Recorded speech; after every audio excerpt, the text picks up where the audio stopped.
నమస్తే, welcome to MR cable TV news. ముందుగా headlines చూద్దాం.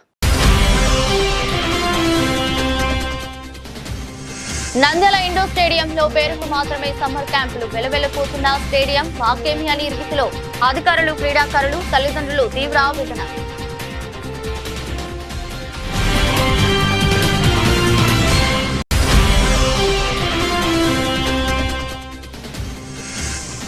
నంద్యాలలో ఎన్యూమరేటర్లు విధుల్లో ఐడి కార్డులు, క్యాప్, బ్యాగ్తో అధికారిక సిబ్బంది గుర్తింపు. ఒరిజినల్ డాక్యుమెంట్లు ఎవరు అడగరని కమిషనర్ శేషన్న స్పష్టం.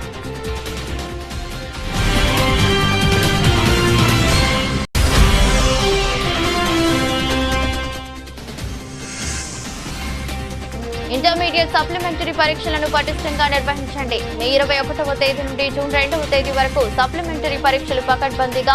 ఇంటర్మీడియట్ విద్యాశాఖ అధికారి శంకర్ నాయక్ వెల్లడి.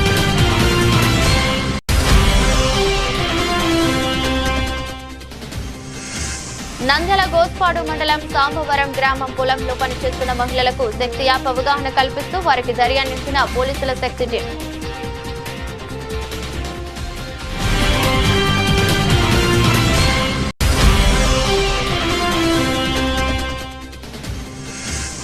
నంద్యాల మండలంలో ప్రభుత్వం చేపట్టిన 1 విలేజ్ 4 వీక్స్ కార్యక్రమంలో ప్రజల నుంచి సమస్యల అర్జీలను స్వీకరించిన మండల జిల్లా అధికారి సుగుణశ్రీ.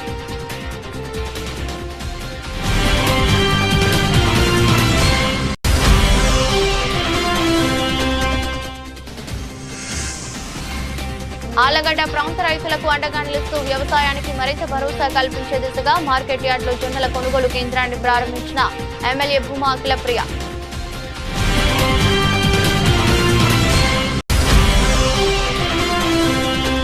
నంద్యాల ప్రభుత్వపు కళాశాలలో ఎస్సీ బాయ్స్ హాస్టల్ విద్యార్థుల కూరట. కలెక్టర్ చొరవతో 10 బాత్రూంల నిర్మాణం ప్రారంభించిన జిల్లా కలెక్టర్ రాజకుమారి.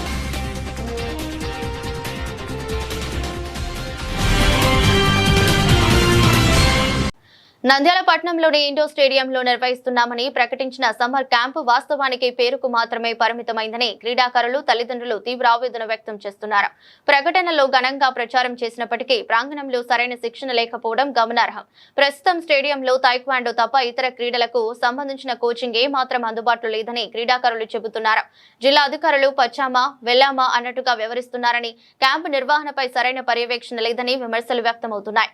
నంద్యాల పద్మావతి నగర్లో కోట్ల రూపాయల వ్యయంతో నిర్మించిన ఇండోర్ స్టేడియం క్రీడాకారులకు ఉపయోగపడకుండా పోవడం పట్ల అసంతృప్తి వ్యక్తమవుతోంది. కనీస వసతులు కూడా లేకపోవడం, సరైన కోచింగ్ లేకపోవడం వల్ల పేద క్రీడాకారులు తీవ్రంగా నష్టపోతున్నారు. ప్రభుత్వం క్రీడలను ప్రోత్సహించాలనే లక్ష్యంతో ఇలాంటి క్యాంపులు నిర్వహిస్తున్నప్పటికీ అమలు స్థాయిలో నిర్లక్ష్యం స్పష్టంగా కనిపిస్తోందని పలువురు పేర్కొంటున్నారు. ఇప్పటికైనా సంబంధిత అధికారులు స్పందించి సమ్మర్ క్యాంపును సమర్థవంతంగా నిర్వహించాలని, అన్ని క్రీడలకు కోచింగ్ అందించాలని క్రీడాభిమానులు కోరుతున్నారు.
నంద్యాలలో సెన్సస్ 2027 హౌస్ లిస్టింగ్ ప్రక్రియ కొనసాగుతోంది. మున్సిపల్ కమిషనర్ శేషన్న ప్రజలకు కీలక సూచనలు చేశారు.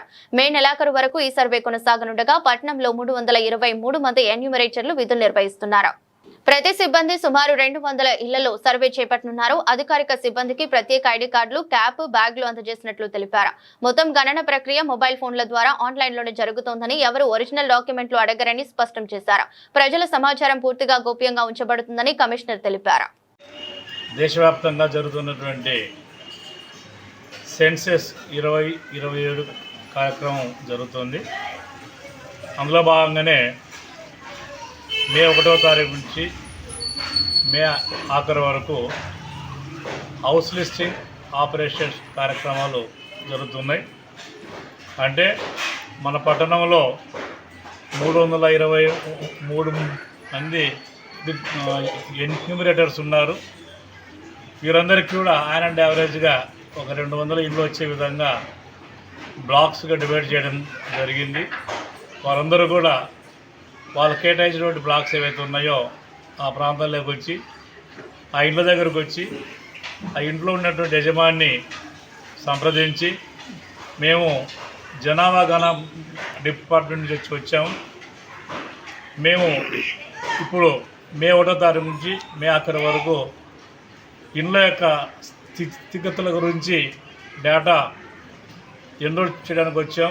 ఈ డేటా అంతా కూడా ఆన్లైన్లో అవుతుంది, ఆఫ్లైన్లో ఏమి ఉండదు అని చెప్పి వాళ్ళు మేము ఇచ్చినటువంటి జనాభా గణన డిపార్ట్మెంట్ వారు ఇచ్చినటువంటి జిల్లా కలెక్టర్ గారు ఇచ్చినటువంటి ఐడి కార్డు, ఇలా ప్రతి ఒక్కరికి కూడా ఐడి కార్డు ఉంటుంది, క్యాప్ ఇచ్చి ఉంటాం ఇట్లా మేము సపరేట్గా, అలాగే బ్యాగ్ ఇచ్చాము. ఇదంతా కూడా సెల్ ఫోన్లోనే డేటా ఎన్రోల్ అవుతుంది. సో అందువల్ల ప్రజలందరికీ కూడా విజ్ఞప్తి ఏంటంటే జనాభా గణన డిపార్ట్మెంట్ నుంచి వచ్చామని చెప్పేసి చెప్తే కనుక ఐడి కార్డు గమనించి అలాగే బ్యాగ్ ఇవన్నీ ఉంటాయి చూసుకొని వారు అడిగినటువంటి సమాచారాన్ని అందించవలసిందిగా కోరుతున్నాం. మీ యొక్క సమాచారం ఏదైతే ఇస్తారో దానికి సీక్రెసీ ఉంటుంది, గోప్యత ఖచ్చితంగా ఉంటుంది.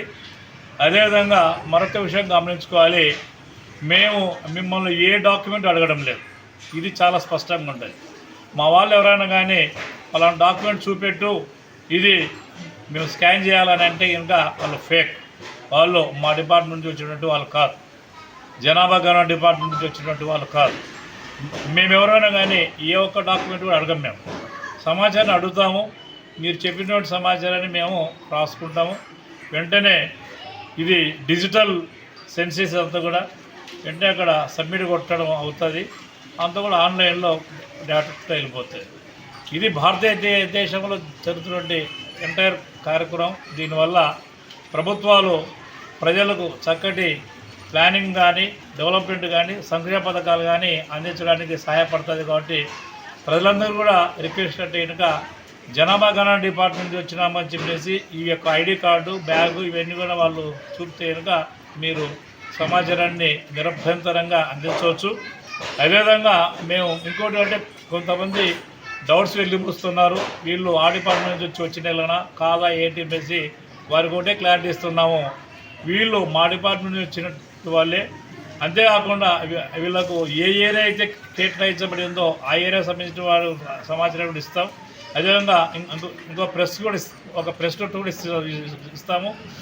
ఏ ప్రాంతానికి ఎవరు ఎన్యూమరేటరు, ఎవరు సూపర్వైజర్ వచ్చేసి ఇక్కడికి వచ్చేకల్లా రాంప్రసాద్ అనే అతనికి ఇతను సూపర్వైజరు, ఇతనేమో హుస్సేని చంద్రయ్య, ఇతనేమో ఇక్కడ ఎన్యూమరేటరు. ఇతని ప్రాంతంలో ఒక 200 ఇళ్ళు సర్వే చేస్తాడు ఆన్ అండ్ యావరేజ్గా. సో వీళ్ళు వచ్చినప్పుడు అంటే ఇట్లాంటి వాళ్ళు టౌన్లో 323 మంది ఉన్నారు. మా ఎన్యూమరేటర్స్ను మేము 323 మందిని ఐడెంటిఫై చేసి వాళ్ళందరూ కూడా ఆథరైజ్డ్గా ఆర్డిటర్స్ ఇచ్చాము. ఈ ఆర్డిటర్స్ కాపీలు అన్నీ ఉంటాయి కాబట్టి మీరు ఇది గమనించుకొని సమాచారాన్ని అందించవలసిందిగా కోరుతున్నాం. అలా కాకుండా ఎవరైనా కానీ ఇలాంటి డాక్యుమెంట్స్ లేకుండా వస్తే కనుక ప్లీజ్ ఇన్ఫార్మర్స్ సమాచారాన్ని అందించండి. అవసరమైతే కనుక సీరియస్గా కేసులు పెడతాం కూడా మేము. So this is very clear. అంతేకాకుండా నెలాఖరు వరకు ఉంది కాబట్టి సహకరించండి. ప్రభుత్వాన్ని సహకరిస్తే కనుక మళ్ళీ ఇంటర్ను ప్రజలకే దానివల్ల లాభం ఉంటుంది కాబట్టి సమాచారం అందించవలసి మరొకసారి కోరుతున్నాం. ఎలాంటి డౌట్లు ఏమొద్దు, అన్నీ కూడా సవ్యంగా ఉంటాయి. మీ యొక్క సమాచారం 100% గోప్యత ఉంటుంది. సీక్రెట్స్ అనేది 100% ఎలాంటిది. అండ్ ఇంకో విషయం, ఎలాంటి డాక్యుమెంట్ అడగం మేము, మాకు అవసరం లేదు. కూడా మాకు సమాచారం ఇస్తే చాలు. నంద్యాల జిల్లాలో ఇంటర్మీడియట్ మొదటి ద్వితీయ సంవత్సర సప్లిమెంటరీ పరీక్షలను పకడ్బందీగా నిర్వహిస్తున్నామని ఇంటర్మీడియట్ విద్యాశాఖ అధికారి ఆర్ఐఓ శంకర్ నాయక్ పేర్కొన్నారు. ఈ సందర్భంగా ఆర్ఐఓ శంకర్ నాయక్ మాట్లాడుతూ జిల్లాలో ఇంటర్మీడియట్ మొదటి ద్వితీయ సంవత్సర సప్లిమెంటరీ పరీక్షలు ఈ నెల 21వ తేదీ నుంచి జూన్ 2వ తేదీ వరకు నిర్వహించడం జరుగుతోందన్నారు. ఉదయం 9 గంటల నుండి మధ్యాహ్నం 12 గంటల వరకు మొదటి సంవత్సర పరీక్షలు, 2 గంటల 30 నిమిషాల నుండి 5 గంటల 30 నిమిషాల వరకు ద్వితీయ సంవత్సర పరీక్షలు నిర్వహించడం జరుగుతోందన్నారు. మొదటి సంవత్సరానికి సంబంధించిన 10,115 మంది విద్యార్థులు, ద్వితీయ సంవత్సరానికి సంబంధించిన 5,928 విద్యార్థులు పరీక్షలకు హాజరు కావడం జరుగుతోందన్నారు. పరీక్షల నిర్వహణ నిమిత్తం 43 పరీక్షా కేంద్రాల్లో నిర్వహించడం జరుగుతోందని, వైద్య శాఖ అధికారులు ప్రతి పరీక్షా కేంద్రం వద్ద ఆశా ఏఎన్ఎంలతో మెడికల్ కిట్స్ ఏర్పాటు చేయాలని వైద్య సిబ్బందిని ఆదేశించారు. పరీక్షా సమయంలో నిరంతర విద్యుత్ సరఫరా ఉండే విధంగా చూడాలన్నారు. గ్రామీణ ప్రాంతాల నుండి పరీక్షా కేంద్రాలకు వచ్చే విద్యార్థులకు ఇబ్బంది లేకుండా బస్సులు నడపాలని ఆదేశించారు. పరీక్షా కేంద్రాల పరిసరాల్లోని జిరాక్స్ సెంటర్స్ చూసి ఉంచేలా తెలిపారు. అదేవిధంగా పరీక్షా కేంద్రాల పరిధిలో 144 సెక్షన్ అమలు చేయాల్సేలా చర్యలు తీసుకోవాలని అన్నారు. మీడియా మిత్రులందరికీ కూడా నమస్కారం. మరి ఈ నెల 21వ తేదీ నుండి వచ్చే నెల 4వ తేదీ వరకు కూడా మనకు ఇంటర్మీడియట్ అడ్వాన్స్ సప్లిమెంటరీ ఎగ్జామినేషను మన జిల్లాలో జరుగుతుంది. మరి ఈ ఎగ్జామినేషన్కు మనము దాదాపుగా 43 పరీక్ష కేంద్రాలను కూడా జిల్లా వ్యాప్తంగా మనం ఏర్పాటు చేయడం అనేది జరిగింది. ఒక నంద్యాలలోనే దాదాపు 9 సెంటర్లను కూడా మనము ఇవ్వడం అనేది జరిగింది. మరి ఈ పరీక్షకు ఇంటర్మీడియట్ మొదటి సంవత్సరం జనరల్ అండ్ వొకేషనల్ విద్యార్థులు దాదాపుగా 10,115 మంది విద్యార్థులు హాజరు కాబోతున్నారు. అలాగే ద్వితీయ సంవత్సరానికి సంబంధించింది అంటే సెకండ్ ఇయర్ విద్యార్థులు జనరల్ అండ్ వొకేషనల్ కలిపి 5,928 మంది విద్యార్థులు ఈ పరీక్ష మరి హాజరు కాబోతున్నారు. మరి ఈ పరీక్ష ఉదయం 9 గంటల నుండి మధ్యాహ్నం 12 గంటల వరకు జరుగుతుంది. అలాగే సెకండ్ ఇయర్ విద్యార్థులకు మధ్యాహ్నం 2 గంటల 30 నిమిషాల నుండి 5 గంటల 30 నిమిషాల వరకు కూడా ఈ యొక్క ఎగ్జామినేషన్ పూర్తి అవుతుంది. మరి దీనికి సంబంధించినటువంటి టైం టేబుల్ కూడా ఆయా కళాశాల యాజమాన్యానికి మనం అందరం కూడా మరి ఇష్యూ చేయడం అనేది జరిగింది. బోర్డ్ ఆఫ్ ఇంటర్మీడియట్ దానికి సంబంధించినటువంటి కాలేజ్ ఎన్ఆర్ కానీ, సెంటర్ ఎన్ఆర్స్ కానీ, ఫోటో అటెండెన్స్ షీట్స్ కానీ, ఓఎంఆర్ బార్కోడ్ షీట్స్ కానీ, ఆన్సర్ బుక్లెట్స్ కానీ అన్నీ కూడా జిల్లా కేంద్రానికి చేరుకొని ఉన్నాయి. మరి ఈ నెల 18వ తారీఖు నాడు కూడా మరి all CS and departmental officer, custodians, flying స్క్వాడ్తో సంబంధం అందరికీ కూడా అన్ని రకాలైనటువంటి అధికారులు అందరితో కూడా మనం ఇక్కడ సమన్వయ కమిటీ అనేది ఒకటి ఏర్పాటు చేసి ఆ రోజు అందరికీ కూడా ఓరియంటేషన్ ప్రోగ్రామ్ అనేది ఉదయం 10 గంటలకు ఇవ్వడం అనేది జరుగుతుంది. మరి మొన్ననే మరి డిస్ట్రిక్ట్ కోఆర్డినేషన్ మీటింగ్ని కూడా పూర్తి చేశాము. గౌరవ జిల్లా కలెక్టర్ మేడం గారు మరి డిఆర్ఓ సార్ని ఆదేశించడం వల్ల మరి డిఆర్ఓ సార్ దగ్గర మరి మొన్న మేము మీటింగ్ కూడా కంప్లీట్ చేసుకొని ఉన్నాము. మరి DRO sir along with DEC members మరి కన్వీనర్ అయినటువంటి నేను అందరం కూడా హాజరై మరి కలెక్టర్ గారి యొక్క అప్రూవల్, ఎస్పీ గారి యొక్క అప్రూవల్ కూడా మనము ఈ ఎగ్జామినేషన్ జిల్లాలో ప్రశాంతమైనటువంటి వాతావరణంలో నిష్పక్షపాతంగా అన్ని పరీక్ష కేంద్రాల్లో కూడా మరి ఎటువంటి అవాంఛనీయమైనటువంటి సంఘటన జరగకుండా సీసీ కెమెరాల యొక్క సర్వైవల్లోని, ఆన్లైన్ స్ట్రీమింగ్లోని ఈ ఎగ్జామినేషన్ను మార్చిలో ఏ విధంగా అయితే మనం పూర్తి చేశామో అదే రీతిలో ఈ ఎగ్జామ్ సప్లిమెంటరీ ఎగ్జామ్ కూడా మనము పకడ్బందీగా నిర్వహించడం జరుగుతుంది. మరి ఈ పరీక్షల నిర్వహణ కోసము మరి ఆయా కళాశాలకు సంబంధించినటువంటి చీఫ్ సూపరింటెండెంట్ డిపార్ట్మెంటల్ ఆఫీసరు మరి 144 సెక్షన్ కోసం ఎంఆర్ఓ దగ్గరికి, అలాగే ఏఎన్ఎంల అపాయింట్మెంట్ కోసం మరి హెల్త్ ప్రైమరీ వాళ్ళ దగ్గర నుంచి కూడా పోస్టింగ్ ఇప్పించుకోవాలి.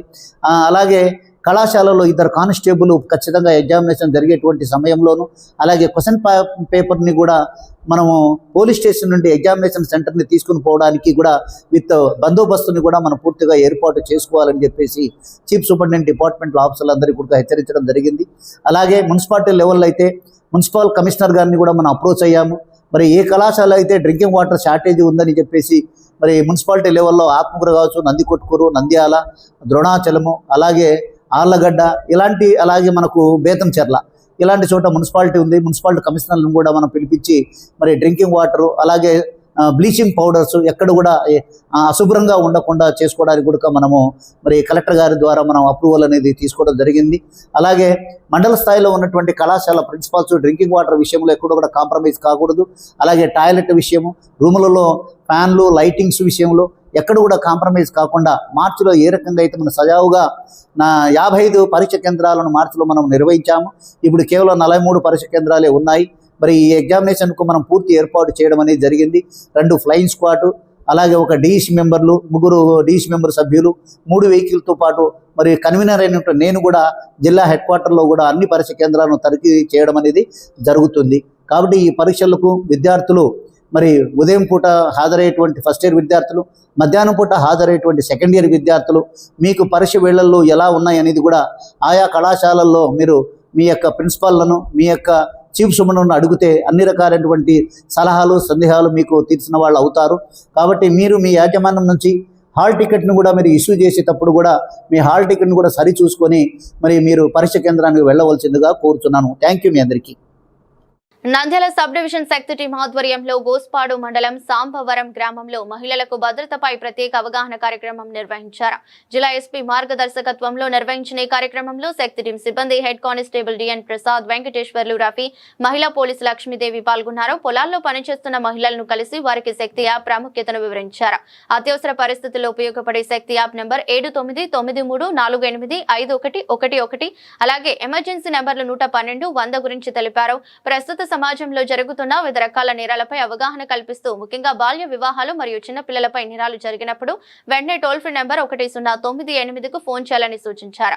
ట్రాఫిక్ నిబంధనలపై కూడా అవగాహన కల్పిస్తూ మోటార్ సైకిల్ నడిపేటప్పుడు తప్పనిసరిగా హెల్మెట్ ధరించాలని, మద్యం సేవించి వాహనం నడపరాదని తెలిపారు. ప్రతి మహిళ మరియు యువతుల మొబైల్ శక్తి యాప్ ఉండటం చాలా అవసరమన్నారు. కార్యక్రమంలో మహిళల్లో చైతన్యం పెరిగిందని స్థానికులు అభిప్రాయపడ్డారు. దాని మీద చర్య తీసుకొని మీకు ఖచ్చితంగా పోలీసు వాళ్ళు మీ ఇంటికాడికి ఖచ్చితంగా వస్తారు. అది ఇంతకుముందు ఏమి స్టేషన్ కాడికి పోవాలా, ఆ స్టేషన్ కాడికి స్టేషన్ కూడా ఉండడు, రాకేష్ సార్ ఉండడు, వస్తే మీరు గంట 2 గంటలు ఉండాల్సినే మీరు కంప్లీట్ చేయాలంటే ఉండాల్సినే కదా. అట్లా లేదు ఇప్పుడు ఇంట్లో. ఈ శక్తి యాప్ మీరు ఎక్కించుకున్నారంటే మీ కాడికి 20 నిమిషాల్లో ఖచ్చితంగా పోలీసులు వస్తారు. వచ్చి మీకు జరిగిన అన్యాయం గురించి ఏం జరిగిందని కూడా చెప్తారు. ఇంకోటి దీంట్లోనే మీరు వన్ స్టాప్ సెంటర్ ఉంది. వన్ స్టాప్ సెంటర్ అని మీకు ఓన్లీ లేడీస్కి హాస్టల్ మాదిరిగా గవర్నమెంట్ హాస్టల్. ఇప్పుడు మీరు 4 ఉన్నారు, ఏదో పని మీద గుంటూరు, ఒంగోలు, కడప పోయింటారు. మీకు అక్కడ ఎవరు బంధువులు ఉండరు, ఎవరు తెలియని ఉంటారు. మీరు 4 కలిసి ఒక రూమ్ తీసుకున్నారు కదా, తీసుకుంటారా? అటువంటి మహిళల కోసము ప్రత్యేకంగా హెడ్ క్వార్టర్లో వన్ స్టాప్ సెంటర్ అని ఉంది. ఈ వన్ స్టాప్ సెంటర్లో అదర్ డిస్ట్రిక్ట్కి మనకు 7 రోజులు ఫుడ్, బెడ్ ఫ్రీ. సేమ్ మహిళా హాస్టల్ అంతా మహిళలు ఉంటారు. మా మహిళా పోలీస్ స్టూడియో ఆమె, సూపర్వైజర్ ఉంటారు, 2 అంగన్వాడీ టీచర్లు ఉంటారు. మనం చేయవలసిందల్లా ఏమి, మనము ముందు రోజు వాళ్ళకి తెలపాలా. శక్తి యాప్లో మనం ఫోన్ చేసి తెలిపాలి, సార్ మేము అలాంటి ఊరికి వస్తున్నాము, మేము ఇక్కడ సాంబారం ఆడవాళ్ళం, మేము 4 ఉన్నాం సార్, మేము 2 రోజులు హాలిడే అవుతాం లేదా 3 రోజులు హాలిడే అవుతామని చెప్తే వాళ్ళు అక్కడ కుక్ ఉండనమాట. అప్పుడు మనకు అరేంజ్ చేయడానికి 3 రోజులు 3 రోజులు చేస్తాం. కాబట్టి ఇది కూడా మీకు గవర్నమెంట్ అదే పనిగా ప్రతి ఒక్క హెడ్ క్వార్టర్లో 64 లక్షలతో సొంత బిల్డింగ్ కట్టిస్తుంది. మనం గవర్నమెంట్ హాస్పిటల్లో కట్టిస్తుంది బిల్డింగ్. గుర్తుపెట్టుకునే కానీ ఎక్కడికైనా తప్పిపోయిన అమ్మాయిలు ఎవరైనా మీకు కనపడి అనుకో దాంట్లో చెప్పచ్చు. కానీ మీ ఇళ్ళలోనే మీ బంధుత్వంలో బీదరికం ఉంటుంది, అమ్మాయి అనాథ ఉంటుంది. అమ్మాయి భయపడాల్సిన అవసరం లేదు. అమ్మాయిని కూడా వన్ స్టాప్ సెంటర్ చేస్తే ఈ అనాథ అమ్మాయిలకు బీదవాళ్ళకి ఏముంది, తిరుపతిలో ఒక హాస్టల్లో ఒక స్కూల్ ఉంది వాళ్ళకు అమ్మాయిలకు. గవర్నమెంటే వాళ్ళకి చదివిస్తుంది, వాళ్ళకి ఫుడ్ పెడుతుంది, అన్నీ పెడుతుంది దాంట్లోనే. నంద్యాల మండలంలో ప్రభుత్వం చేపట్టిన 1 విలేజ్ 4 వీక్స్ కార్యక్రమంలో భాగంగా బ్రాహ్మణపల్లి గ్రామంలో ఈరోజు ప్రజల నుంచి సమస్యల అర్జీలను స్వీకరించారు. మండల స్థాయి అధికారుల సమక్షంలో నిర్వహించిన ఈ కార్యక్రమానికి గ్రామ ప్రజలు భారీగా హాజరై తమ సమస్యలను వివరించారు. ఈ సందర్భంగా మండల జిల్లా అధికారి సుగుణాశ్రీ మాట్లాడుతూ గ్రామస్తులు సమర్పించిన ప్రతి అర్జీని ప్రాధాన్యతగా తీసుకుని 4 వారాల లోపల పరిష్కరించేందుకు చర్యలు తీసుకుంటామని తెలిపారు. ప్రజల సమస్యలను సమీపంలోనే వినిపించి తక్షణ పరిష్కారం అందించడమే ఈ కార్యక్రమం ముఖ్య ఉద్దేశమని పేర్కొన్నారు. కార్యక్రమంలో ముఖ్యంగా తాగునీటి కొరత, డ్రైనేజీ సమస్యలు, మౌలిక వసతుల లోపం వంటి పలు అంశాలపై ప్రజలు వినతులు సమర్పించారు. ఈ సమస్యలను సంబంధిత శాఖలతో సమన్వయం చేసి దశల వారీగా పరిష్కరించనున్నట్లు అధికారులు తెలిపారు. అదేవిధంగా గ్రామాల్లో భవిష్యత్తులో ఇలాంటి సమస్యలు తలెత్తకుండా ముందస్తు చర్యలు తీసుకుంటామని, ప్రజలకు మెరుగైన సౌకర్యాలు కల్పించేందుకు కృషి చేస్తున్నామని సుగుణశ్రీ స్పష్టం చేశారు. గ్రామస్తుల సమస్యలను నేరుగా విని పరిష్కార మార్గం చూపుతున్న ఈ కార్యక్రమంపై ప్రజలు సంతృప్తి వ్యక్తం చేశారు. బ్రాహ్మణపల్లి గ్రామాన్ని ఒక 1 విలేజ్ 4 వీక్స్ కార్యక్రమంలో భాగంగా 2వ వారం సందర్శించడం జరిగింది. మొదటి వారం అర్జీల పరిష్కారం వెరిఫికేషన్కు ఈరోజు వెళ్ళడం జరిగింది. దాంతోపాటు గ్రామంలో నీటి సమస్య, తర్వాత శానిటేషన్, వీటినన్నిటినీ కూడా మేము పరిశీలించడం జరిగింది. నెక్స్ట్ వీక్ కల్లా గుర్తించిన సమస్యలన్నీ కూడా పరిష్కారం దిశగా మేము చేస్తామని చెప్పడం జరిగింది. ఏ సమస్య ఉన్నా ఈ 4 వారాల్లో కంప్లీట్ చేసి గ్రామాన్ని ఒక మంచి విలేజ్గా మేము తీర్చిదిద్దడానికి కృషి చేస్తున్నాం. Thank you. ఆలగడ్డ ప్రాంత రైతులకు అండగా నిలుస్తూ వ్యవసాయానికి మరింత భరోసా కల్పించే దిశగా ఆలగడ్డ మార్కెట్ యార్డులో జొన్నల కొనుగోలు కేంద్రాన్ని ఎమ్మెల్యే భూమా అఖిలప్రియ ప్రారంభించారు. ఈ సందర్భంగా రైతుల్లో ఆనందం వ్యక్తమైంది. రైతులు పండించిన జొన్నలకు సరైన గిట్టుబాటు ధర లభించేలా, మధ్యవర్తుల ఇబ్బందులు లేకుండా నేరుగా ప్రభుత్వ ఆధ్వర్యంలో కొనుగోలు చేపట్టే విధంగా ఈ కార్యక్రమాన్ని ఏర్పాటు చేస్తున్నట్లు ఎమ్మెల్యే తెలిపారు. దీని ద్వారా రైతులకు పారదర్శకంగా, సులభంగా తమ పంటలను అమ్ముకునే అవకాశం కలుగుతోందని పేర్కొన్నారు. అనంతరం ఎమ్మెల్యే భూమా అఖిలప్రియ మాట్లాడుతూ రైతు సంక్షేమమే ప్రభుత్వ ప్రధాన లక్ష్యం, రైతు కష్టానికి తగిన గౌరవం దక్కేలా ప్రతి అడుగులను తమ వంతు సహకారం అందిస్తామని తెలిపారు. రైతుల సమస్యలను అర్థం చేసుకుని వాటి పరిష్కారానికి కృషి చేస్తామని హామీ ఇచ్చారు. అనంతరం కొనుగోలు కేంద్రంలో ఏర్పాటు చేసిన సదుపాయాలను పరిశీలించిన ఎమ్మెల్యే రైతులతో మమేకమై వారి సమస్యలను తెలుసుకున్నారు. రైతులకు ఎలాంటి ఇబ్బందులు కలగకుండా అధికారులు సమన్వయంతో పనిచేయాలని తెలిపారు. అధికారులకి, మీడియా మిత్రులకి, ప్రతి ఒక్కరికి పేరు పేరున ధన్యవాదాలు తెలియజేసుకుంటూ, ఈరోజు ఇందాక నేను మాట్లాడకముందే రైతులు కొంతమంది మాట్లాడినారు. నిజంగా మన ప్రాంతంలో రైతులు పంట పండించుకోవడం అనేది ఎంత కష్టం అనేది గత కొన్ని సంవత్సరాల నుంచి నేను కళ్ళారా చూస్తున్నా. అందరికన్నా మన జిల్లాలో అందరికన్నా ఎక్కువ శాతము కేసీ కెనాల్ కింద భూమి ఉండేది రైతులకి, మనకే. తెలుగు గంగ కింద ఎక్కువ ఉండేది మనకే. కానీ సమస్యలు కూడా అందరికన్నా ఎక్కువ జిల్లాలో మనకే ఎక్కువ. మనకి చివరి ప్రాంతం అవ్వడంతో నీళ్లు రావాలంటే చాలా పెద్ద సమస్యగా మారుతుంది. ఇది ప్రభుత్వం దృష్టికి ఎన్నోసార్లు మనం తీసుకుపోయినాము, కొట్లాడినాము, ప్రాజెక్టుల కోసం అడిగినాము. ముఖ్యమంత్రి గారి స్థాయికి కూడా ఆయనతో కూడా మాట్లాడి మన ఆలగడ్డ ప్రాంతంలో కూడా ఎక్కడ కూడా నీళ్ళు సాగునీటి సమస్య లేకుండా రైతులను ఆదుకోమని చెప్పి కూడా మన అసెంబ్లీలో మాట్లాడిన తర్వాత మన దగ్గర నుంచి ఒక ప్రపోజల్ తీసుకోవడం జరిగింది. లిఫ్ట్ కానీ, లేకపోతే ఈ మన తెలుగంగా విస్తరణ కానీ, ఇలా ఎన్నో ప్రాజెక్టుల గురించి మనము ప్రపోజల్స్ పెట్టాము. కొన్ని 100 కోట్లు ఖర్చు అవుతుందని చెప్పినా కూడా ముఖ్యమంత్రి గారు వెంటనే స్పందించి, మన మంత్రి గారు వెంటనే స్పందించి కూడా తప్పకుండా ఆలగడ్డ ప్రాంతం ఎప్పుడు ఇబ్బందికరంగా మారుతుంది, తప్పకుండా వాళ్ళని ఆదుకోవాలని చెప్పి వారు కూడా నిర్ణయం తీసుకుని తొందరలోనే ఆ ప్రాజెక్టులు మనకి పూర్తి అవుతాయని చెప్పి సందర్భంగా మీ అందరికీ నేను తెలియజేసుకుంటున్నాను. మొన్న చూసినాము కొంతమంది అధికారులు ఆలగడ్డ ప్రాంతానికి నీళ్లు రావు అని చెప్పి ఆ రోజు మీటింగ్ లో చెప్పడం జరిగింది. ఎక్కడ కూడా మనం అధికారంలో ఉన్నాము, మనం ఎప్పుడు కూడా ఈ విధంగా మాట్లాడకూడదు, లేకపోతే మనము కొట్లాడకూడదు అని ఎప్పుడు కూడా మనం అనుకోలేదు. కానీ ఆ రోజు ఆలగడ్డ ప్రాంతానికి నీళ్లు రావు అని చెప్పిన వెంటనే మనము మీటింగ్ లో రైతులతో పాటు మేము కూడా లేచి తప్పకుండా రైతులకి నీళ్లు అందజేస్తాము, నీళ్లు అందజేసే బాధ్యత మాది అని చెప్పిన దానికన్నా ఎక్కువ రోజులు నీళ్లు తీసుకొచ్చి ఈ రోజు తెలుగుగా కేసీ కెనాల్ రైతుల్ని ఆదుకున్నామని గర్వంగా ఈ రోజు మీ అందరూ కూడా నేను తెలియజేసుకుంటున్నాను. దీనికి కారణము ముఖ్యంగా రైతులే. రైతులు మీరు మమ్మల్ని ఎప్పటికప్పుడు మా దగ్గరకు వచ్చి మమ్మల్ని అప్రమత్తం చేసి తప్పకుండా మీరు కొట్లాడాల్సిందనే బాధ్యత మా మీద పెట్టి, అటు అధికారంలో ఉన్నా లేకపోయినా బాధ్యత తీసుకొని మేము నీళ్ళు ఇప్పగలుగుతున్నాం. ఈ రోజు కేవలం పంట చేతికి రావడమే కాకుండా పంట చేతికి వచ్చిన తర్వాత ప్రభుత్వం కూడా ముందుకొచ్చి కొన్ని కొనుగోలు కేంద్రాలు పెట్టడం అనేది కూడా రైతులకు ఎంతో కొంత నంద్యాల ప్రభుత్వ కళాశాల పరిధిలోని ఎస్సీ బాయ్స్ హాస్టల్లో విద్యార్థులు ఎదుర్కొంటున్న మౌలిక సదుపాయాల సమస్యలకు చివరికి పరిష్కారం లభించింది. హాస్టల్లో బాత్రూంలు లేకపోవడంతో విద్యార్థులు తీవ్ర ఇబ్బందులు పడుతుండగా పక్కనే ఉన్న రైల్వే పట్టాలపై వెళ్లాల్సి రావడం వల్ల ప్రమాదాలు ముప్పు కూడా నెలకొంది. ఈ సమస్యను విద్యార్థులు జిల్లా కలెక్టర్ రాజకుమారి దృష్టికి తీసుకెళ్లగా ఆమె వెంటనే స్పందించి పరిష్కారానికి చర్యలు ప్రారంభించారు. రామ్కో సిమెంట్ సంస్థ యాజమాన్యంతో మాట్లాడి హాస్టల్ వద్ద బాత్రూంల నిర్మాణం చేపట్టాలని సూచించడంతో సంస్థ తక్షణమే స్పందించి 10 బాత్రూంలను నిర్మించింది.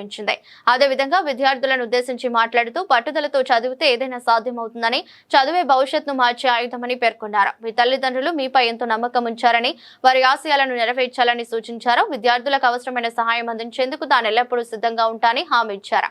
బాత్రూంల నిర్మాణంతో తమ సమస్య తీరిందని విద్యార్థులు ఆనందం వ్యక్తం చేస్తూ వెంటనే స్పందించి సహకరించిన కలెక్టర్ కు రామ్కో సిమెంట్ సంస్థకు కృతజ్ఞతలు తెలిపారు. కాలేజ్ స్టూడెంట్స్ ఉన్నారు, సోషల్ వెల్ఫేర్ హాస్టల్ ఉంది, ట్రైబల్ వెల్ఫేర్ హాస్టల్ ఉంది. కానీ మనము వాళ్ళకి సరి అయిన ఫెసిలిటీ ఇవ్వలేకపోయాము అని నాకు అనిపించింది. రెండోసారి చాలా బాధపడిన సంఘటన అది. ఏంటి అంటే పొద్దున్నే PO ITDA who is the district tribal welfare officer, అప్పుడు అతను నాకు మార్నింగ్ 6:30కి ఫోన్ చేసి, అమ్మ ఒక పాలిటెక్నిక్ చదివే స్టూడెంట్ మన హాస్టల్లో ఉంటున్నాడు, అబ్బాయి ట్రాక్ పైకి సమ్ టాయిలెట్ ఫెసిలిటీ సరిగ్గా ఉండి యూజ్ చేసుకోకపోవడము, లేదు అంటే బయటికి వెళ్ళడము, అలాగా ఓపెన్ డెఫికేషన్కి వెళ్ళడము, 2 ఇయర్ ఫోన్స్ పెట్టుకొని సాంగ్స్ వింటూ ఉండి వెనక నుంచి ట్రైన్ వచ్చి గుద్దేసింది. పొద్దున్నే 6:30కి polytechnic first year or second year చదువుతున్న అబ్బాయి చనిపోయాడు. చాలా బాధ వేసింది. అసలు ఆ రోజంతా బాధపడుతూనే ఉన్నాను నేను. అంటే మన తల్లిదండ్రులు ఎంతో బాధ్యతగా పిల్లలు చాలా ఉన్నత స్థితికి వస్తారు అని ఆలోచించి వాళ్ళు ఎంతో కష్టపడుతూ పిల్లలకి మంచి భవిష్యత్తు ఇవ్వాలి, ఒక హాస్టల్ ఫెసిలిటీ ఉంది అక్కడ చేర్పిద్దాము, నంద్యాలలో అయితే మంచి కాలేజెస్ ఉంటాయి, పిల్లలు చదువుకోవాలి అని డోన్ నుంచి ఇక్కడ నంద్యాల హెడ్ క్వార్టర్కి పంపించిన అబ్బాయిని ఆ తల్లిదండ్రులకి మంచి పొజిషన్లో ఉన్న ఒక కొడుకుని మనం ఇవ్వలేకపోయామా అని చాలా బాధపడ్డాను ఆ రోజు. తర్వాత వెంటనే ట్రైబల్ వెల్ఫేర్ హాస్టల్కి సిఎస్ఆర్ సపోర్ట్తో టాయిలెట్స్ వెంటనే చేయించాం. అవి సరిగ్గా యూటిలైజ్ చేస్తున్నారా లేదా అని ఒకరోజు సర్ప్రైజ్ ఇన్స్పెక్షన్కి వచ్చాను. ఇప్పుడు డీడీ గారు మాట్లాడుతూ చెప్పారు కదా, టాయిలెట్ కట్టడం అన్నది ఈజీ, ఎసెట్ క్రియేట్ చేయడం అన్నది ఈజీ, కానీ మెయింటెనెన్స్ అన్నది చాలా కష్టం. ఎందుకంటే అది మనం యూటిలైజ్ చేసిన వాళ్ళపైన డిపెండ్ అయి ఉంటుంది. So before usage of the toilet water flush చేయడం, after usage of the toilet water flush చేయడం, మీ నెక్స్ట్ వచ్చి వాడుకునే వాళ్ళకి ఎటువంటి ఇబ్బంది లేకుండా చూడడం, ఆ పర్సనల్ ఆ చిన్న ఇనిషియేషన్ అన్నది, ఆ శానిటేషన్ పైన మనకుండే శ్రద్ధ అన్నది వ్యక్తిగతంగా మనకు ఉండాలి. ఉంటేనే అప్పుడు టోటల్ మన హాస్టల్ అంతా బాగుపడుతుంది, మన ఎసెట్ని కూడా ప్రాపర్గా యూటిలైజ్ చేసుకోగలం. అండ్ ఆ క్లెన్లీనెస్ వలన ఏమవుతుందంటే పర్సనల్ హైజీన్ ఎప్పటికప్పుడు ఇంప్రూవ్ అవుతుంది, సరౌండింగ్స్ హైజీన్ ఇంప్రూవ్ అవుతుంది. వార్తలు ముగించే ముందు మరోసారి హెడ్లైన్. నంద్యాల ఇండోర్ స్టేడియంలో పేరుకు మాత్రమే సమ్మర్ క్యాంపులు, వెలువెల్లిపోతున్న స్టేడియం మాకేమి అని రీతిలో అధికారులు, క్రీడాకారులు, తల్లిదండ్రులు తీవ్ర ఆవేదన.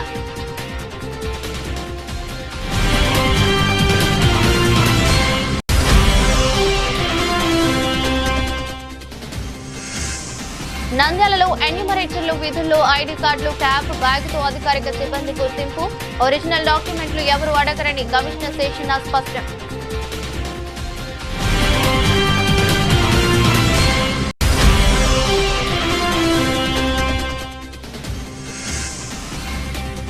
ఇంటర్మీడియట్ సప్లిమెంటరీ పరీక్షలను పటిష్టంగా నిర్వహించండి. మే 21వ తేదీ నుండి జూన్ 2వ తేదీ వరకు సప్లిమెంటరీ పరీక్షలు పకడ్బందీగా ఇంటర్మీడియట్ విద్యాశాఖ అధికారి శంకర్ నాయక్ వెల్లడి.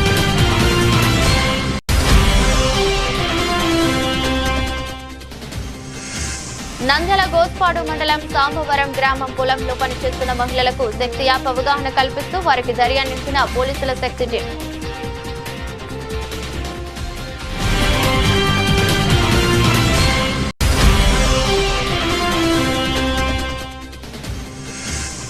నంద్యాల మండలంలో ప్రభుత్వం చేపట్టిన 1 విలేజ్ 4 వీక్స్ కార్యక్రమంలో ప్రజల నుంచి సమస్యల అర్జీలను స్వీకరించిన మండల జిల్లా అధికారి సుగుణశ్రీ.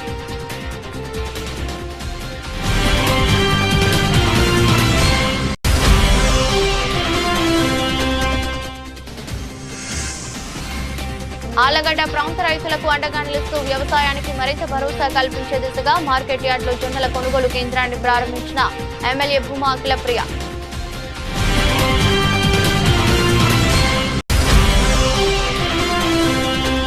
నంద్యాల ప్రభుత్వపు కళాశాలలో ఎస్సీ బాయ్స్ హాస్టల్ విద్యార్థుల కూరట కలెక్టర్ చొరవతో 10 బాత్రూంల నిర్మాణం ప్రారంభించిన జిల్లా కలెక్టర్ రాజకుమారి.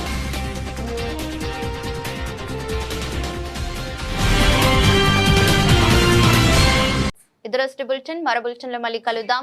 అంతవరకు సెలవు. నమస్కారం.